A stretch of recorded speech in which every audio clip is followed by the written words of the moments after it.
الله الرحمن الرحيم. ازيكم عاملين ايه؟ يا رب دايما تكونوا باحسن صحة وباحسن حال. النهاردة ان شاء الله هنعمل مع بعض طواجن الرز بالفراخ بطريقة سهلة جدا وهتعجبكم جدا جدا. عايزة اقول لكم ريحته بتبقى طالعة جميلة جدا جدا وطعمه حلو قوي قوي. يمكن كمان يعجبكم اكتر من الرز اللي فيه لحمة. يا رب يعجبكم الفيديو، وما تنسونيش باللايك والشير والاشتراك في القناة. بسم الله الرحمن الرحيم. انا عندي فراخ اهي، صدور فراخ مقطعاها صغير بالشكل دوت، وغسلتها نقعتها في ميه وخل وليمون وصفيتها، وهنبدا فيها شغل على طول على البوتاجاز. انا مسيحه هنا سمنه، هبدا انزل عليها بالفراخ اللي عندي وهسيبها. انا مش هحط لها ميه خالص، هي بتنزل الميه اللي فيها تستوي بيها. عليها هنا عندي البهارات، هنا مرقه دجاج وملح وفلفل وزنجبيل وقرفه. لو ما بتحبيش مرقه الدجاج او ما بتستخدميهاش ما تحطيش، بس هي بتخلي طعمها حلو يعني. هقلبها كده واسيبها على النار، وكل شويه هقلبها لحد ما تستوي، تنزل الميه اللي فيها وتشربها وتستوي بيها، ونبدا نشتغل بيها على طول.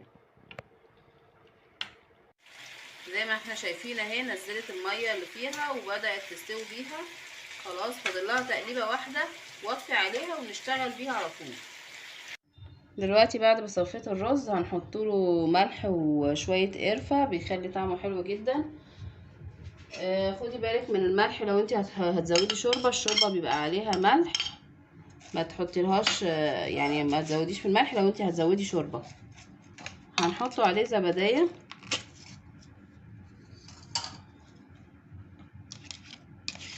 الزبديه دي هتخلي معانا الرز طري.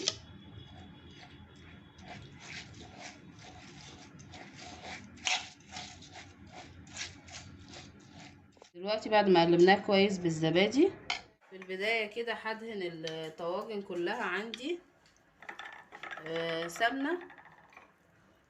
طبعا السمنه البلدي احسن كذا مره يعني من السمنه التانية، بتدي طعم وريحه وتدي قيمه غذائيه اعلى كمان. هنبدا بقى ننزل كده بالرز عندي اهو. هحط هنا في الصغير ده كده بس معلقتين،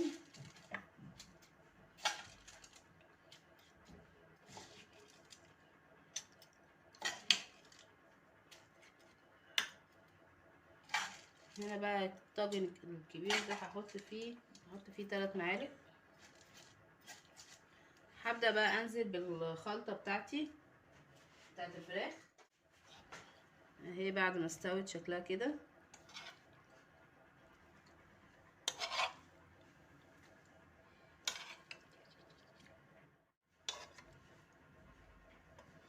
هبدا انزل ببقيه الرز.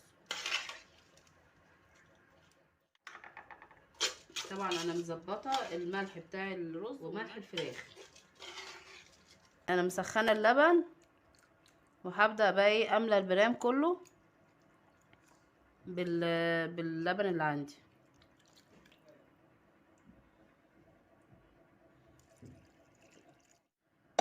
وعندي بقى هنا سر بقى الوش بتاعنا ايه، دي قشطه على زبادي، قشطه من اللي بشيلها من فوق وش اللبن على زبادي.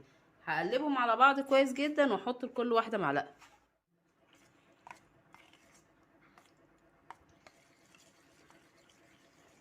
القشطه والزبادي بتدينا وش حلو جدا جدا، اللي هو الوش الاحمر دوت اللي بنشوفه بقى في الطواجن بتاعت الجاهز دوت اللي احنا بناكلوه بره، فبيبقى حلو جدا. معلقه كده وتاخديها تحطيها على الطاجن كده وتقلبيها علشان خاطر يديكي الوش الاحمر الكريمي الجميل ده اهو. طبعا هسويها انا في فرن البوتاجاز، هحطها من تحت في فرن البوتاجاز كده من تحت لحد ما يستوي. وبعدين لو حسيت ان الوش عايز يبقى يبقى فيه لون احمر، هشغله الشوايه من فوق. هسويه بقى وارجع لكم تاني نشوف هيبقى شكله ايه معانا. دلوقتي زي ما انتم شايفين طالعين حلوين جدا جدا، وشهم احمر كريمي كده وجميل جدا ومستوي الرز وجميل. يا رب يعجبكم الفيديو وتكونوا استفدتوا منه. ما تنسونيش بقى في اللايك والشير والاشتراك في القناة، وشكرا والسلام عليكم ورحمة الله وبركاته.